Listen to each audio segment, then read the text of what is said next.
Hey, everybody, this is the Stuff I Heard podcast, and I'm your host, Josh Peak. And today we're doing a podcast with a buddy of mine, Danny McWilliams. Danny's been on the podcast before.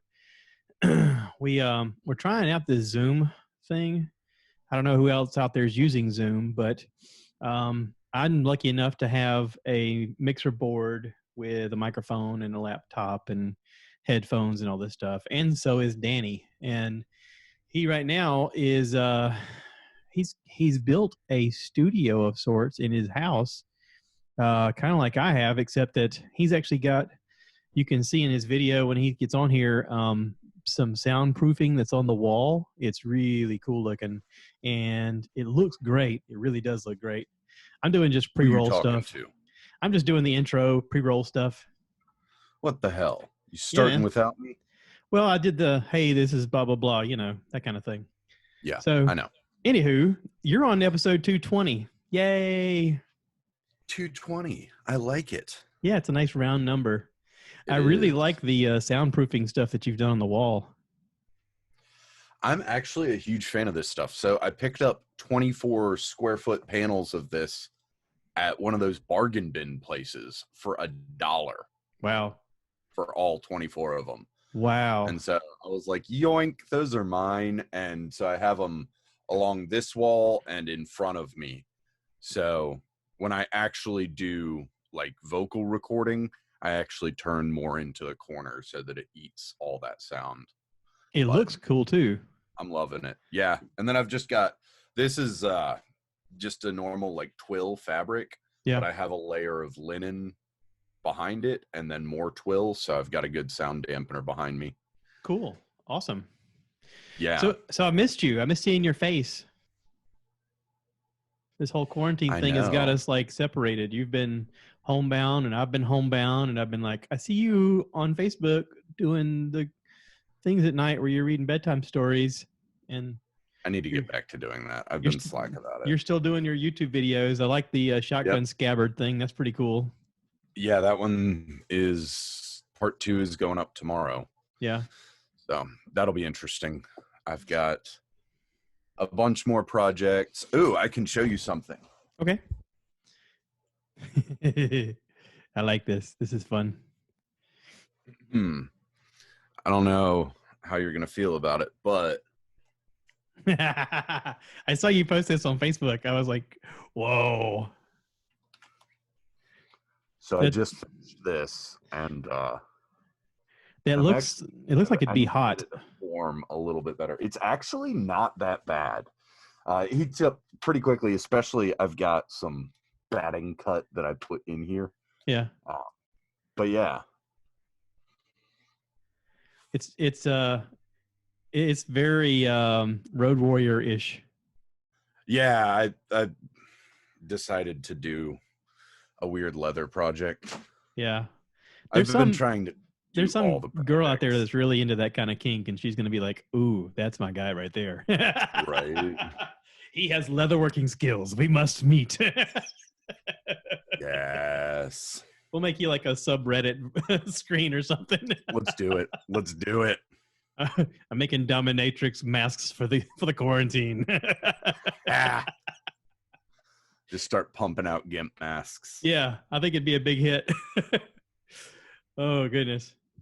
Yeah. So this podcast, I wanted to kind of get together and talk about what everybody's doing to keep themselves busy. I know a lot of people have talked about they're working on fitness. I think my brother mentioned that he's trying to learn how to play guitar. I got another friend of mine who's got the remake of Final Fantasy VII that's on PlayStation.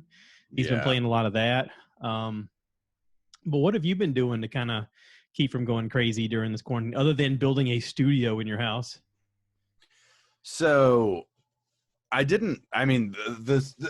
so let's be honest about this.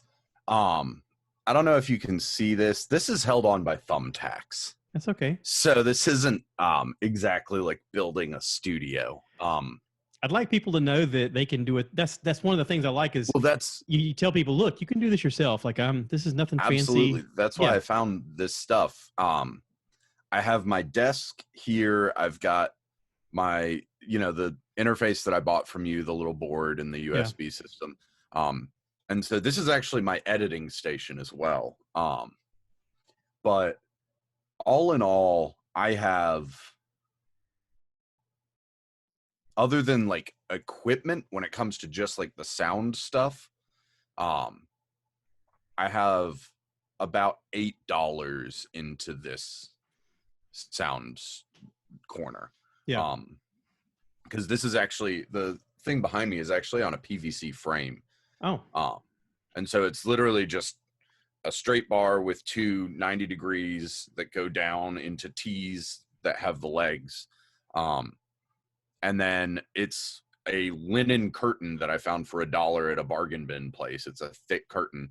And then I just wrapped this gray twill around it that was a couple bucks at a thrift store because I wanted to have gray instead of white as my background because I like the look of it more. I've got an LED shop light up in front of me that I got for free because I did a game of Bigger or Better with a couple of friends of mine. So I forged a small little leaf keychain out of steel and got that in exchange for it. Cool. So it's one of those things where it's like, hey, people, like, understand that it's really easy to get cool stuff if you're making something. Like, you can make something that costs you next to nothing, is just a little bit of effort, and you can get cool stuff in exchange. Maybe stuff that you need, maybe stuff that you'll use in the future. I've had that light sitting around for over 2 years and haven't done anything with it. It looks good. It lights because I you knew well. eventually I'd need Yeah. it.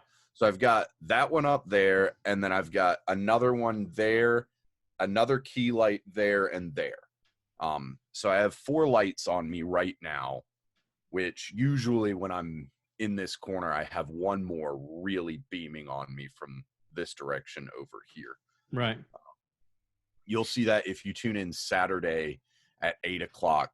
My new YouTube channel is going live for the second week in a row. We're doing a comedy thing. And it's really, really ridiculous.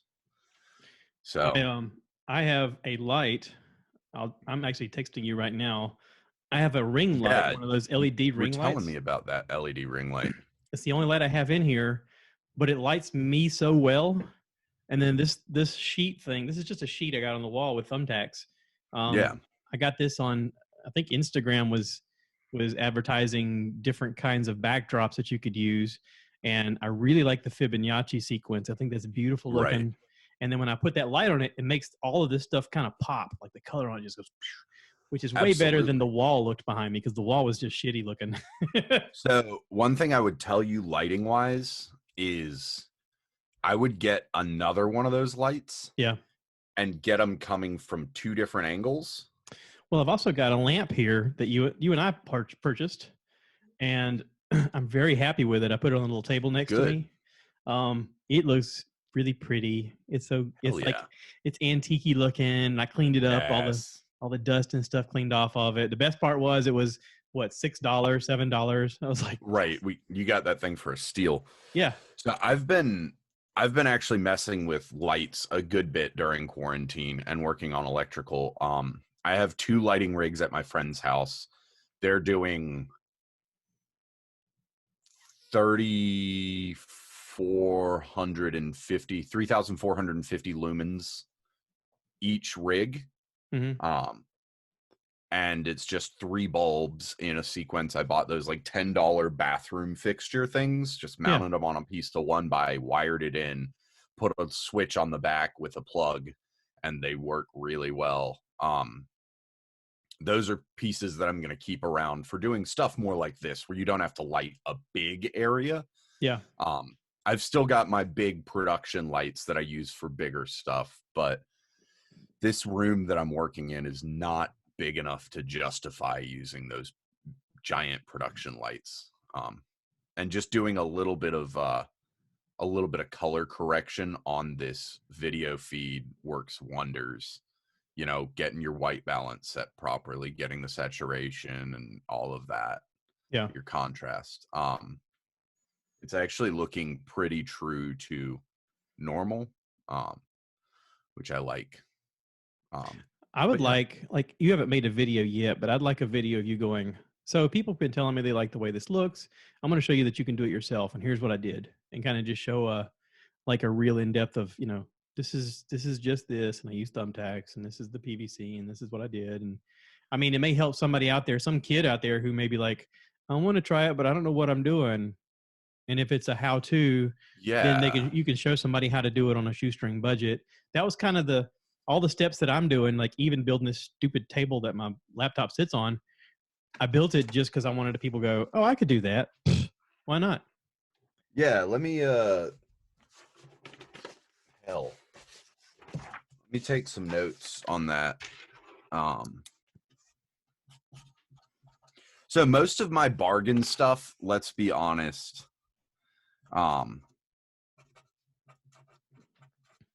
it's hard because I shop differently than most people do. Yeah. I don't say, hey, I need to do this thing. Let me figure out how cheaply I can do it. I'm always on the lookout for things I might need eventually. Right. And so I bought this foam over 6 months before I put it up. Yeah. I just know that I know enough about audio and enough about audio production, and I do enough with that sort of stuff where I was like, fuck it. Like, I'm going to buy this for $1 and it's going to sit in the corner of my apartment and get in my way and frustrate me until I figure out where it goes. Yeah. And a big part of that was actually moving my workroom around. I don't know if you've seen the setup I currently have in here. No, I haven't been over there since you had it with your shelving unit behind you. Right. I know you had just bought the lights the last time I was at your house. You had those lights in the hallway. You were like, I just got these lighting rigs. I'm so excited. Yes. Like, cool. Yeah. So my next, I don't know, there's a whole bunch that I've been doing. I built my new workbench. I just did it. Yeah. I realized, by the way, we're going to do another show and tell. Okay. I can do show and tell all the time. I don't care. Yeah. I'm into it. If you do any amount of woodworking and you don't own one of these, yeah, the Japanese saw, get on it immediately. Yeah. You will thank me. So it's awesome. It's got 2 different saws on here. So you're paying about $20 to $25 for one of these at Lowe's, and you've got a crosscut and a rip saw blade.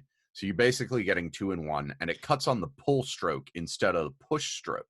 Mm-hmm. And so thus the blade can be a lot thinner.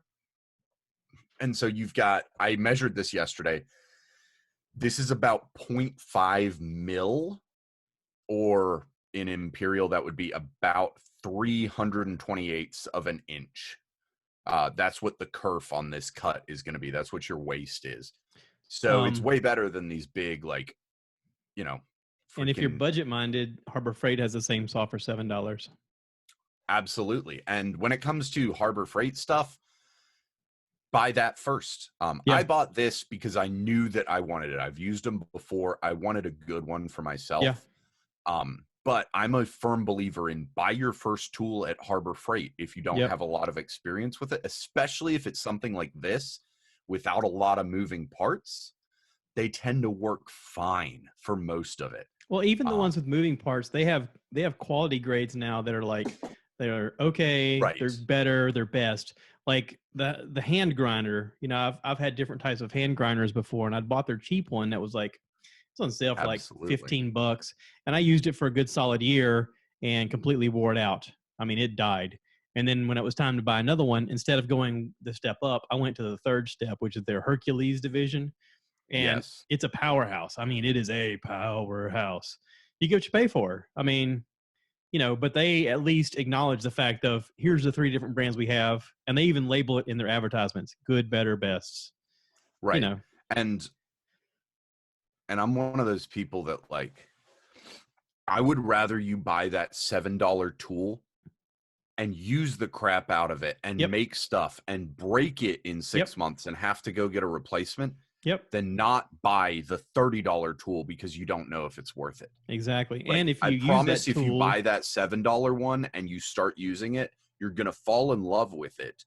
And then in several months, if it does break, and it probably won't, but if it does, you're going to want to go buy another and probably a better one. Yeah.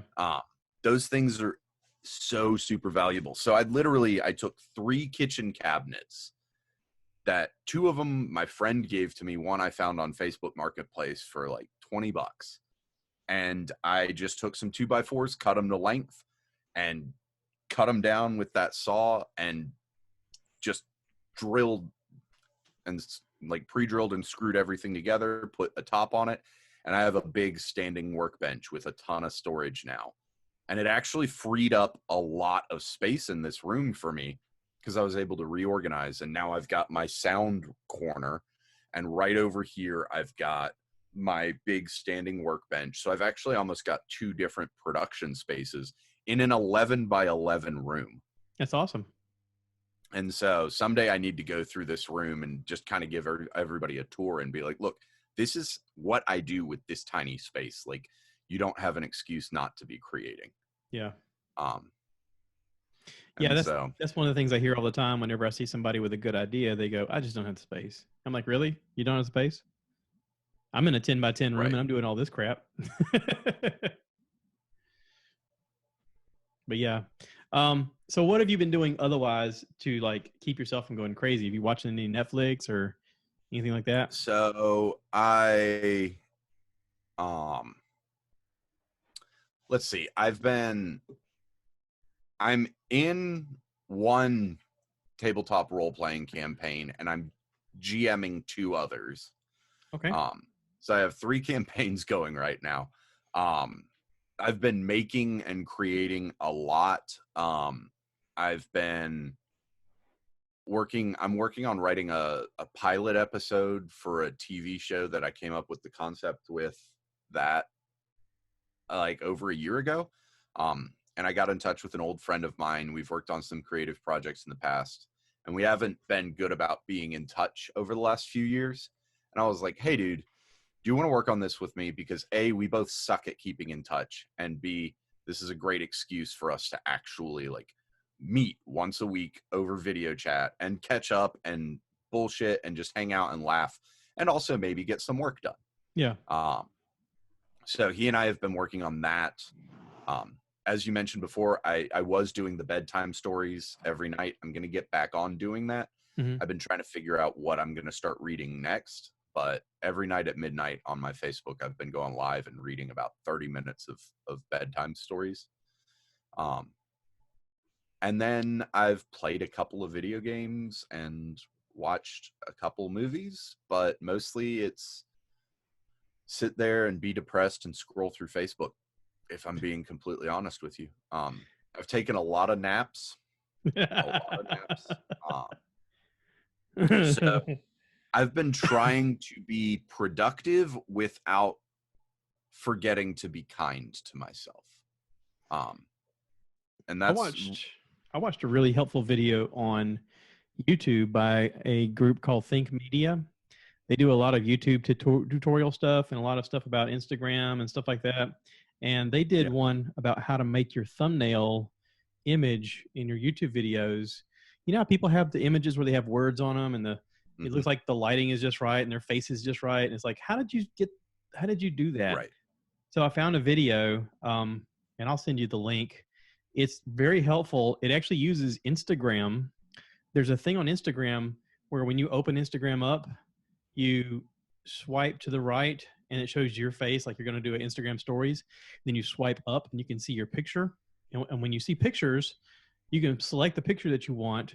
And then you can use your thumbs and actually just rotate the thing around. So you hold it sideways, you rotate the thing around like you want it. And then there's a thing where you can hit the text. You can type what you want and you can move the text. You can resize it, rejoin it. It is really neat. I was like, ooh. That's really awesome. I like that. Yeah. It's so helpful. I was like, me. Yeah. I was like, everybody needs to know how to do this. This is so easy, but I didn't know how to do it. In that. What's the name of it?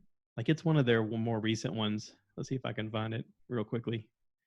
I don't know if I can, but maybe. I've been watching a bunch of Star Wars stuff on Disney Plus, the animated series stuff. And I am really impressed with how they've done the animated series. Um, they have a series on there called Rebels, which is pretty good. It's actually really good. The timeline on it is supposedly after um, the was it the Empire Strikes Back, and it's before the new series. Then they have one. They have one about the Clone Wars, which I watch, and I guess it's current. They're putting out one episode per week. They said that season 7 is going to be their last season, which I'm current on, and I just watched episode 10. Each season seems to go about 22 episodes or something like that. So in it, they've got a character called Ahsoka Tano, which is like I love Ahsoka. She's supposed to be a Padawan to Anakin Skywalker. Well, she gets kicked out of the Jedi Order. Spoiler alert. She gets kicked out of the Jedi Order. Terrible spoiler alert. Yeah, because they think that she's trying to bomb the place, and turns out she was framed, and she doesn't want to go back. She's like, I don't like, this is all like timeline with the movies. And have you read the book? No, Ahsoka? No, but holy crap, it is so good. That's like one of the things I want to get my hands on is a copy of that book, because I read the new Thrawn book by Timothy Zahn, and it's phenomenal.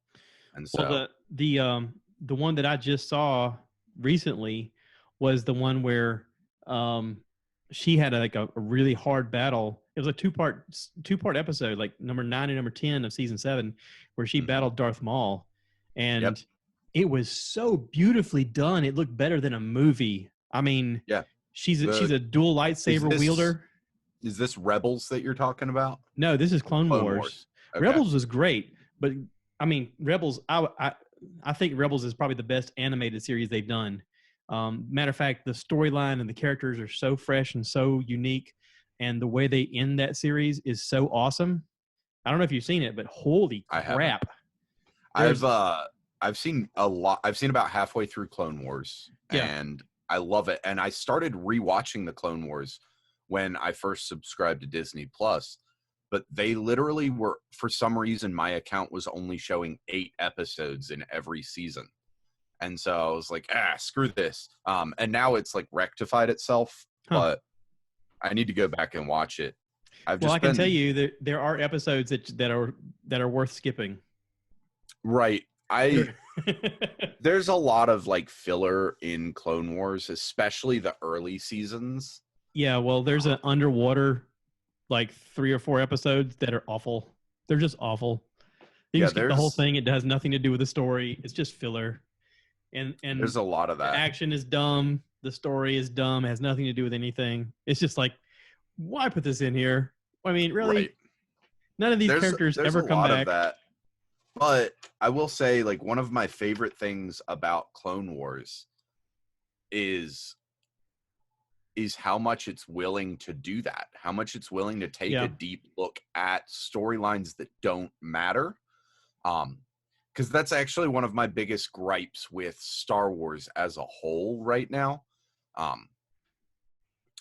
Other than The Mandalorian and the animated stuff, the only storyline that's mattered, and Rogue One, but the only storyline that's mattered is the Skywalker saga. And like, I was sick of the Skywalker saga a long time ago. Like, fuck that. Put out a series about, in the time of the Knights of the Old Republic, put out a series about the video game Knights of the Old Republic, which is one of the best Star Wars games, one of the best RPGs ever created. Go to a completely different period in time. And a lot of people said that they didn't care for the Han Solo movie, which I thought was a great movie. I thought it was fun, but again, it's still about those same characters. Yeah, but it's tying in a lot of the storylines that you kind of know. Plus, it even give hints to the fact that Darth Maul is alive when he supposedly has gotten killed by Obi-Wan. Well, it tied in a lot from Clone Wars and Rebels. Yeah, which I very much respect that. And you get to see why the Millennium Falcon is so important. Yep. why it's such a big deal, why it's so special. I mean, you get to Yeah. see the dynamic of Lando Calrissian and Mhm. why him and Han are friends, but also scoundrels They're to each other. frenemies, Yeah, you know? yeah, Like they have a mutual respect and hatred. right. Um, and like I don't disagree. I thought the Solo movie was great. I love it. It's a heist film done in Star Wars. Yeah, It's fantastic. yeah, I thought Rogue One was amazing. yeah. Rogue One is one of my favorite Star Wars films of all time.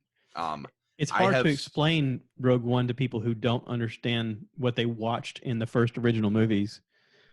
And right. I'm like, you've heard the speech where the senator's saying this came at great cost. This is the cost. This movie is the cost. Right. This is a movie about loss. This is a movie about them finding out yeah. the secrets Yeah, of the how to movie destroy is the Death Star. You yeah, know. the movie is all about loss. Yeah. I have since recanted. I have taken a step back from my previous position, and I now agree that The Last Jedi is arguably one of the worst movies ever released. Really? That film is god awful. When I saw it in theaters, I didn't think it was that terrible, and I just rewatched through everything within the last few months. I just rewatched through all of the Star Wars movies that you can get on Disney Plus. So that's everything except for Rise of the Skywalker. Mm. And yeah, Last Jedi is absolute garbage. Just as a movie, it's Which one was made. Last Jedi? Is that the very last movie? That's the one right before Rise of the Skywalker. Okay. Okay. Right? That's what it's called, Rise of the Skywalker. I don't What's the remember most what recent the one called? last one's called. I think it is. The Rise of Skywalker, maybe. Yeah. Rise of Skywalker. It's supposed to come out May 4th. May the 4th be 5th. with you? May the No, 5th? 4th. That's right. Yeah, the 4th. It is. Yeah. It is Rise of Skywalker. Yeah. When I saw that at the theater, I went in and I accidentally bought the ticket in 3D. I was just going to buy the next ticket available, and it was like a 3D matinee. But I was so happy that I did once I started watching it, because most 3Ds really disappoint me.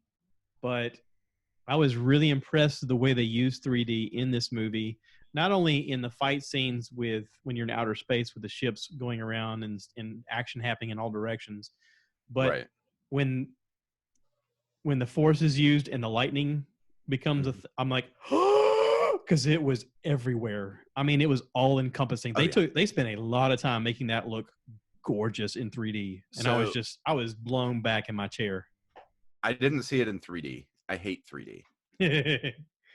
It's something like it's always given me that edge of nausea.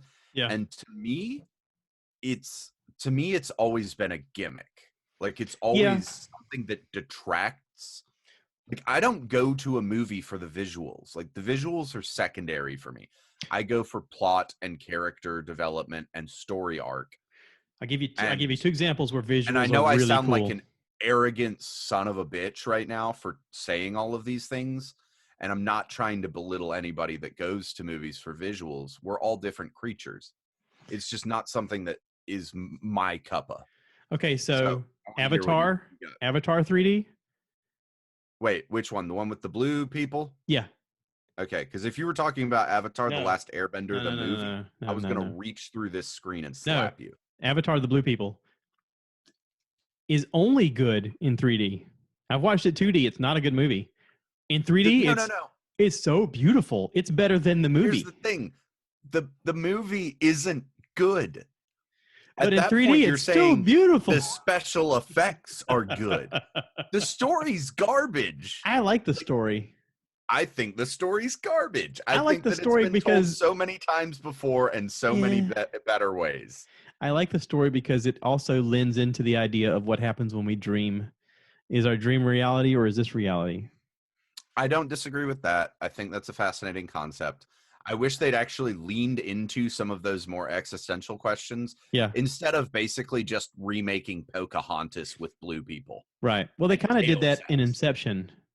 In Inception, there is that comment of you don't know if this is reality or if that's reality. And I thought that was really well done. I never saw Inception. What? I don't do things, Josh. You know this about me. I'm like sequestered in my little maker space. Okay, so you And have I just, homework. You need to find the movie Inception and no, watch I'm Inception, not watching it. I'm and then not call watching it. me. Fuck You're gonna you. be like, "Oh Nope. Fuck my you. god!" Or watch it with me. That way, I can geek out with you, because you're gonna want Honestly, to I high five somebody during it. honestly I would probably love the flick, but I'm not like, I don't know what it is, but movies don't really like get me as much as they used to. I don't Well, my love brother and I talked watching about the them. fact that money is spent more in series now than movies. And series tend to get you more than movies because they give you more depth, they give you more story, there's more plot Series? development. A series can kind of take you in and just say, here's Yeah, like I mean, I don't disagree anything. with that, but I also don't get into series. Like, I don't watch much television or movies. When I'm watching something, honestly, 9 times out of 10, it's like Family Guy or something like that, or South Park, and it's on in the background while I'm like doing this really monotonous bookbinding or leather work, just to Okay. kind of keep my brain from going crazy.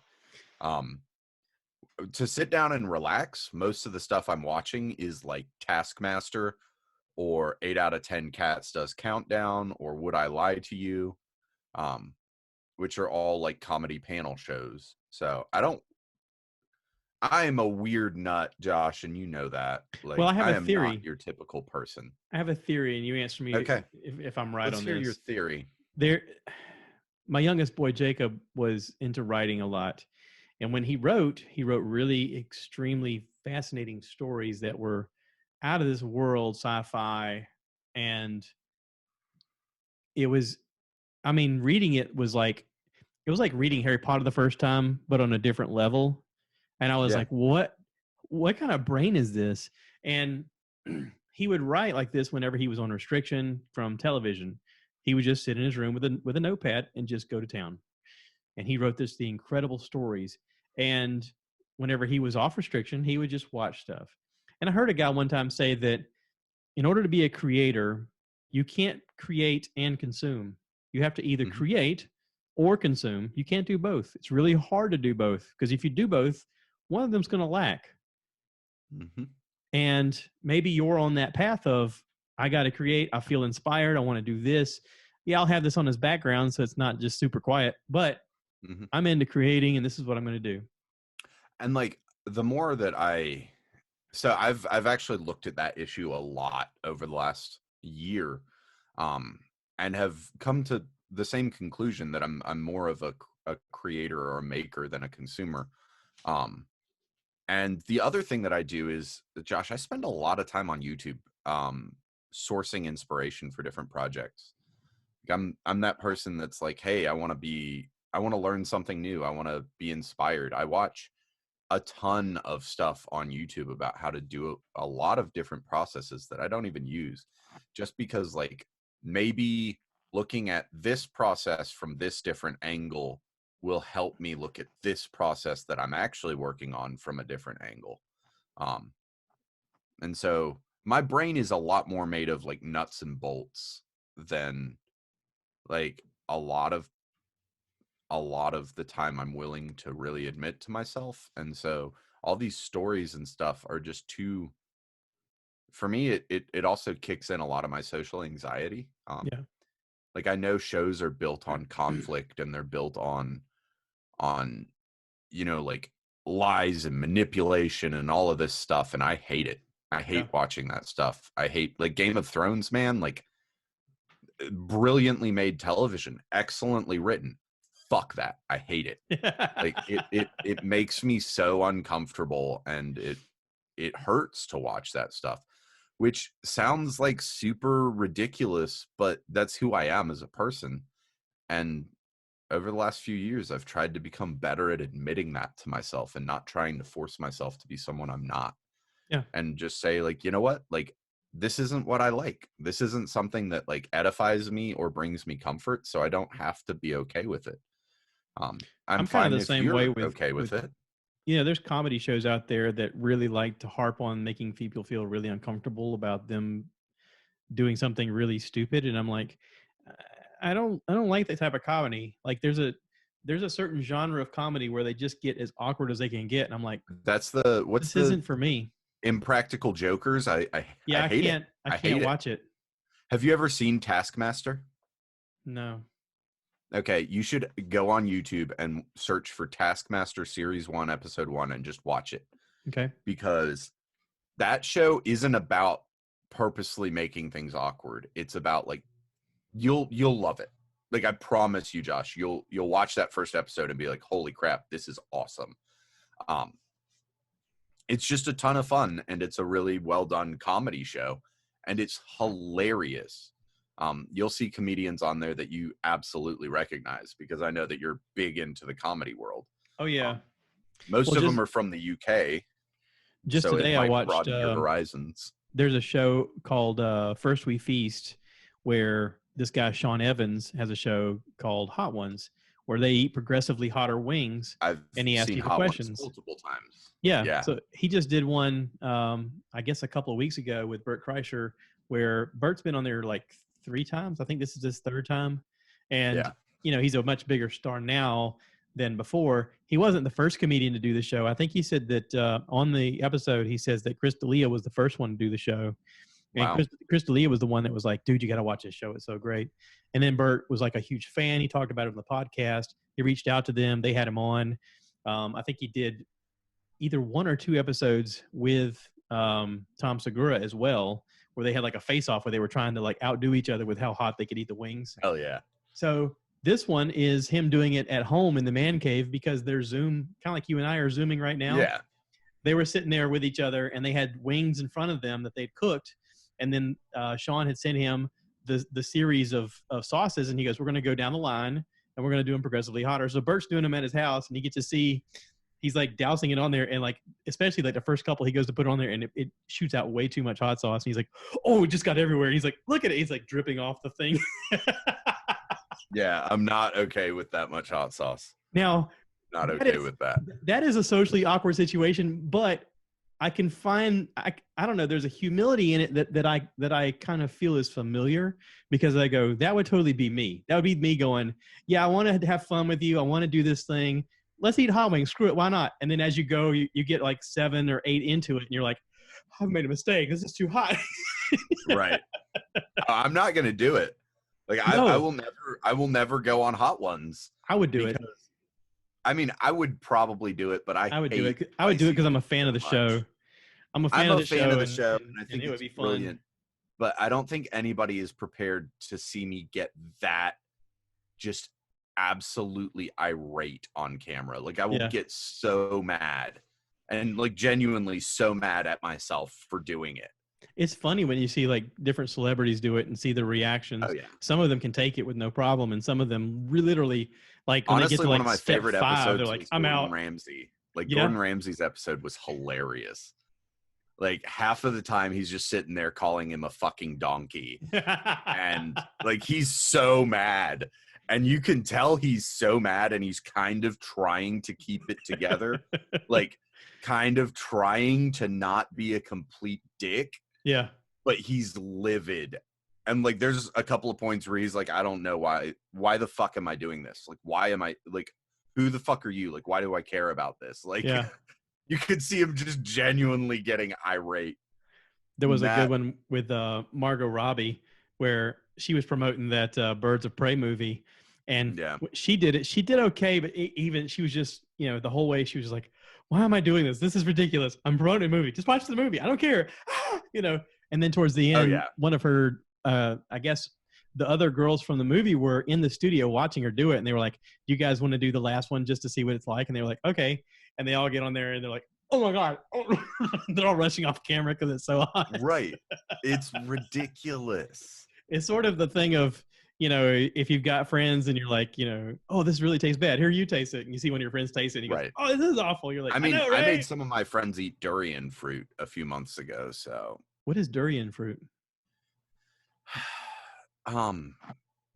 It's this weird fruit. Everybody kind of has a different experience with it. It's a fruit where like you either love it or you absolutely hate it. like half of the time when people eat it, they're like, oh yeah, this is good. And the other half of the time people eat it and just immediately throw up or start gagging. Ew. Like it's this very extreme flavor profile. Um, it smells like a weird mixture of like super old feet and soured chicken and rotting flesh. Boy, that sounds appetizing. Like it's horrible. I'm here to tell you, it's god awful. Like I've seen friends throw up eating it that I've seen do some very questionable things. Like these are dudes I used to drink with, and like we would do really ridiculous shit, like, you know, shotgun beers while holding our breath with a lung full of, you know, fucking bong hit and hit it with a couple of shots. And you know what I mean? Like we've done extreme ridiculous stuff, and just watching these dudes like get it in their mouth and immediately projectile vomit. Yeah. And you're like, oh no. Yeah. Yeah, no. Horrible stuff. I got a buddy of mine that's really into bourbons. I'm gonna ship you some durian. I'm gonna not try that. I'm gonna give it to other people. You can try it on camera. No, you try it on camera just so that you can show people what you do, and then you can give it to other people. No, that's a no. I'm gonna have to hard pass on that. Oh. Now I have a friend that's really into bourbons, and I told him that he should probably do a version of Hot Ones with bourbons with guys that he drinks with. I'm like, you know, because he always talks about, you know, trying different types of bourbons. And I go, you could just try progressively like different flavors of bourbons. He goes, so I'm getting drunk with them on camera. And I went, I mean, it could be fun. What you do is you start with something like Benchmark, and then you just move and you alternate them between like a normal bourbon that's just higher proof and a weird flavored bourbon. So it's like Benchmark, and then you do, you know, the peanut butter whiskey, and then you do like Wild Turkey, and then you do the banana flavored bourbon, and then you do Wild Turkey 101, and just get people shitty, like litty. So. Yeah, I pitched it to him. He thought it was going to be a terrible idea, and he's like, I think I'm going to hard pass on that. And I was like, okay, well, whatever. That's dumb. You should absolutely do that. Yeah. Well, that's like a friend of mine really wants a monkey, and I told him that was a terrible idea. He should totally do it. That's a horrible idea. I want an opossum. Like, I want a pet opossum. That's probably doable right now. That won't happen for a long time for me. You'd probably get one a lot cheaper than a tiger cub. Yeah, I could. Yeah, now I got to get the workshop up and going first before I do that. So, yeah. Yay. But I am starting to run short on time. Okay. So, anything else we want to do before we wrap it? Well, I kind of wanted to ask you about aliens. We saw the government has released videos of aliens flying around, and nobody seems to care. Nobody's like, oh my God, there's aliens. They released videos of unidentified flying objects. Right. Like, this is the first time the government has been like, here we go. We're just going to tell you guys. This is not the first time that the government's been like, yeah, this thing we told all of you were crazy for thinking for years. It's true. It's not the first time. I think that. Is it a distraction? No, it isn't, because it's not working. I mean, they picked the perfect time to do it, because everybody's like, yeah, cool, aliens, but what about this pandemic? Yeah. And I don't know, man. Like, I think that it's foolhardy to believe that in a universe this big that we are the only intelligent life. Agreed. I think that it's also the epitome of hubris to believe that other intelligent life would want to seek us out. Like we're not important. Yeah. You know, I think that if there was something that was like, what you really want to look at is how long it takes. So everybody's saying like, we've been broadcasting stuff to the universe for however long, like things are going to start showing up. Like, yeah, the radio's been invented for how long, you know? Like satellite communication, how long? Look at how long it takes that stuff to travel to even the nearest galaxy. Yeah, sound waves. I think Neil deGrasse Tyson talked about it on his last Joe Rogan podcast. It says it takes like, it would take over 100 years for it to reach even Pluto. Right. And he's like, so the sound messages that we first sent into outer space is probably just now getting outside of our universe, our known universe. Not universe, our known system. galaxy, just our galaxy. If it would take 100 years to get to Pluto, universe, galaxy, Pluto. Am I thinking in the right terms? I'm not thinking in the right terms. If it would Our take solar 100 system. years to get outside of our solar system. Yeah, there we is go. The right word. Yeah. And so that's like what it is to me. Anyways, UFOs. I don't know. I'm going to take the same stance on UFOs that I take on religion and on a lot of things. Is I'm not going to be arrogant enough to claim that I have an answer. I will be openly skeptical about everything. But I will also be willing to readjust my opinions and change my mind based on incoming facts. Yeah. Is what I think people should just do with their lives. Yeah. I'm not going to tell you how to live your life. I'm not going to tell you whether or not to believe that aliens are a thing that exists. You're more than welcome to do whatever you want to do. Me, just because we have a couple of things that have been in our atmosphere that we can't explain, doesn't necessitate that it's intelligent life from another place. It could be a family on vacation. You never know. I mean, it could be governments testing some really shady shit. It could be aliens. It could be any number of things. But the fact is does it affect my life here and now? No. So I'm not going to spend too much time worrying about it. I'm going to spend time focusing on things that I can do to try to make my community better and to love the people around me more. Amen. I like it. That's like my stance on everything. Fuck it. All right. So I want to talk about your YouTube. Okay. Stuff I have a YouTube channel. There, we talked about it. I want people to go check it out.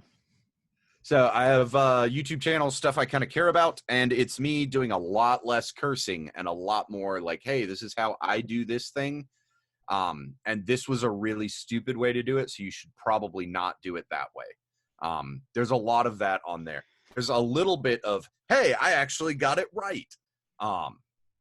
And mostly it's just me being ridiculous and making whatever weird shit that I want to make. Yep. I'm super excited about where it's going and what it's doing. I just hit the 230 subscriber mark, which I'm really excited about. Cool. I'm almost a quarter of the way to 1,000 subscribers, which is a really weird thing for me to be able to say. And I'd love to get some subscribers. I don't want subscribers for the sake of subscribers, though. Like, I want people that are actually interested in the channel, because that's always way more fun. I like engaging with my viewers. I just had, holy shit. I'm going to tell you this really quick because it's awesome. I had a high school kid message me on Instagram the other day because he wanted to talk about a custom lightsaber that he's like a lightsaber hilt that he's trying to get built. Oh, cool. And I'm like super excited about it because while I can't do the work, I have a buddy who's a machinist who I'm probably going to get to do the work. And so I'm like really excited because I love engaging with viewers and like this. I don't know this kid. He doesn't live around here. He literally found me because of my YouTube channel. And that's a fun feeling and I'm excited about it. And this is kind of a first for me. Awesome. So I'm like, yay, I have a fan. Awesome. It's awesome. And like, thank you. And I love you to everybody that I know in real life that watches the channel. But it almost means more when it's somebody that has no reason to, you know what I mean? Yeah. Like, yeah, when nobody's invested like in your personal life and then out of the blue, they're like, really dig the content. You're like, really? Right. And that's like what I'm saying. Like I always, and I know it's my personal, like emotional and mental issues where I'm always like, man, they're just being nice and caring about the YouTube channel because they care about me. Like the content isn't really that great. I know that's all my hangups. Well, not all, some of it's probably true, but a lot of it's my hangups. But it's something else when somebody that has no agenda, that has no reason to say these things other than honestly feeling them, says something. That's really cool. Well, I think So, that it's all of the people that we know that we lean on each other, and mhm. it takes all of us to build the tapestry, which is our life. And without Yeah, those people, what's the point of all this? Like I if know. it's not for the fact that we're all intertwined with each other and we all enrich each other's lives in some way, that's what makes our lives even better, you know? I mean, that's the point I was making earlier with the whole aliens and Yeah. religion and politics thing is like, I don't actually give a fuck. Like, I don't really care because 99% of it doesn't affect my life and the life of the people that I love. Like, should we all be more invested in local politics? Yes. Like, should we be more invested in electing our representatives to the Senate and to Congress and all of that? Is that the stuff that really makes a difference? Yeah, it does. The presidential election isn't as big of a deal as everybody says it is. But to a certain extent, especially with the president, like, I don't care if you like them or don't like them. We put too much focus on them. That's Yeah. energy that I can be using to better my community, to work and pursue my passions and my dreams instead of just sitting around and being like, oh, like I hate Obama or oh, I hate Trump or whatever your particular brand of presidential hatred is. Yeah. Um, why? Like, why wallow in misery? Try to do something to build up your community. There's a book I read a long time ago called Good to Great, and it says in there it has this thing called the hedgehog method, and the hedgehog Mhm. method is basically work on the one thing that you do well and make it exceptional. Yeah. And it is true that you're only as strong as your weakest link, and you do need to work on your weak links. But if you have one thing that you do well, that's going to be your calling card. That's going to be the thing you're known for. That's going to be the thing that anchors you. Oh yeah. And there's a lot of truth to that. There's Yeah. nothing that's saying that you can't go out and learn something new, but you got to self-identify yourself and go, this is what I'm really good at. I'm going to stick to the things I can really do well and see if I can help other people with what I know. And that's where this comes Absolutely. in. That's where podcasts and social media and Mhm. YouTube and all that crap comes in, is where we can show other people who maybe have a question and don't know. Maybe they just need a little bit of encouragement. And it's that moment where you can go, hey, if I figured it out, you can figure it out. I'm not that smart. you know? Absolutely. Absolutely. Yeah. Well, I think we can leave it on that note. I got to run, but All right. I love the fuck out of you. Appreciate it, brother. I love you too. Can't Thank you for wait till taking things get time. back to normal so we can hang out.